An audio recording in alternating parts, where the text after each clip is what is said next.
যে প্রথমে আমরা কি করব, যে কোনো একটা সংখ্যাকে ঠিক রাখবো।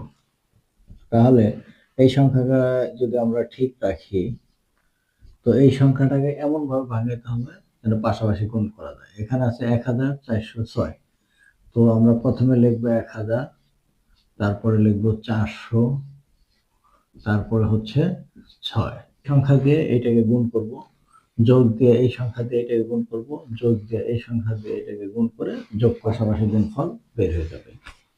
তো প্রথমে আমরা 1 দিয়ে যদি এটা গুণ করি তাহলে যা আছে তাই, গুণের নিয়ম যা আছে তাই, এবং 3টা শূন্য এখানে বেড়ে যাবে, যোগ 4 দিয়ে এটা গুণ করতে হবে, পাশে 2টা শূন্য দিতে হবে, 4 7 28, 4 শূন্য শূন্য, হাতের হচ্ছে 2, 4 4 16, হাতের হচ্ছে 1, 3 4 12 আর 1 13, এখানে 2টা শূন্য দিতে হবে, যোগ 6 7 42, 42 2, আর 6 শূন্য শূন্য, হাতের হলো 4, 4 6 24, হাতের হলো 2, 3 6 18 আর 2 20।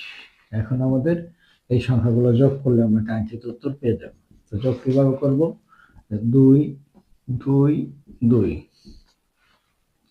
4 4 4, তারপরে 4 8 4 12, 12 2 হাতের হচ্ছে 1, 1 3, 7 3 10 শূন্য, হাতের হচ্ছে 1 3, 3 6 3 9, 9 9, হাতে নাই।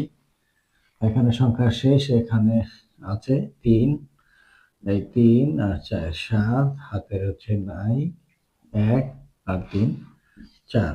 এই হচ্ছে গুণফল। এভাবে আমরা পাশাপাশি গুণ করতে পারি।